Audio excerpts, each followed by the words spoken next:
మా హయాంలో మేము శాంక్షన్ చేయించిన ఇల్లు పూర్తి చేసేదానికోసం ఆ డబ్బులు ఇవ్వండి స్వామి, ఇవ్వాల్సినవి అని చెప్పి మేము అడిగితే వాటి గురించి మాట్లాడు కానీ ఏకంగా ట్రిపుల్ బెడ్రూమ్ ఇల్లు ఇస్తానంటూ చంద్రబాబు నాయుడు మరొక దొంగ మాటలు మాట్లాడు. నేను అడుగుతా ఉన్నాయి, 2 ఏళ్లలో కొత్తగా చంద్రబాబు నాయుడు గారు ఒక్క అక్క చెల్లెమ్మలకు కనీసం ఒక్క గజం స్థలమైనా ఇచ్చినాడా? ఒక్క ఇంటి పట్టా ఇవ్వలేదు. కొత్తగా ఒక్క ఇంటిని కూడా శాంక్షన్ చేయించలే.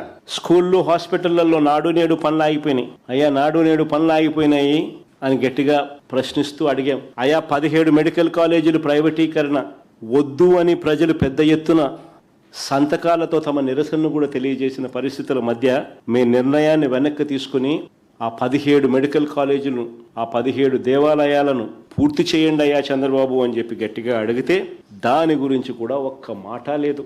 ఆరోగ్యశ్రీకి 2 ఏళ్లకి ఆయన పెట్టిన బకాయిలు 3,150 కోట్లు, 7,150 కోట్లకు గాను ఈయన బడ్జెట్లో కేటాయింపులు చేసింది 4,000 కోట్లని చేశాడు. కానీ ఈయన ఏ రోజు కూడా కేటాయింపులు బడ్జెట్లో పెట్టిన దానికి కేటాయింపులకు ఖర్చు చేసింది చూస్తే ఏ రోజు కూడా కనీసం 2,000 కోట్లు దాటల. ప్రస్తావన లేదు, పిఆర్సీ ప్రస్తావన లేదు, ఒక్క మాట లేదు. పెండింగ్లో ఉన్న 4 డిఏల గురించి, డిఆర్ల గురించి ఎప్పుడు ఇస్తారో కనీసం చెప్పను కూడా చెప్పలేదు. జీపీఎఫ్ గురించి మాట లేదు, ఏపీ జిఎల్ఐ గురించి మాట లేదు. 35,000 కోట్ల రూపాయలు ఉద్యోగస్తులకు బాకీ పడ్డాడు. వీటి గురించి కనీసం మాట కూడా లేదు.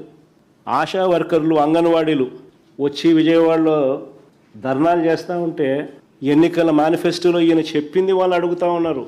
2 ఏళ్ళు అయిపోయింది స్వామి, ఎప్పుడు ఇస్తామని. తెల్లవారుజామున పోలీసులను పంపించి వాళ్ళందరినీ కొట్టి ఎత్తిచ్చేసేసినాడు. ప్రజల జీవన ప్రమాణాలను కనీసం పెంచకుండా, పట్టించుకోకుండా, మహిళలకు తానిచ్చిన హామీలు అమలుకు దిక్కులేని పరిస్థితిలో ఈరోజు రాష్ట్రం ఉంటే చంద్రబాబు నాయుడు ఏమంటాడు? ఎడాపెడా ఒక్కొక్కరు 3, 4 పిల్లలను కనండి అని అంటాడు. స్వామి, ఖండం కదా దేవుడు ఎరుగు స్వామి. చంద్రన్న పెళ్లి కాను కానీ మేనిఫెస్టోలో పెట్టినావు. ప్రతి జంటకు పెళ్ళి అయితేనే ₹1,00,000 ఇస్తానన్నావు. ఇంతవరకు ఒక్కరికి ఇలా. అది ఎప్పుడు ఇస్తావు స్వామి అని అడిగినాం. ఇంతవరకు ఇలా దాని గురించి మాట్లాడు.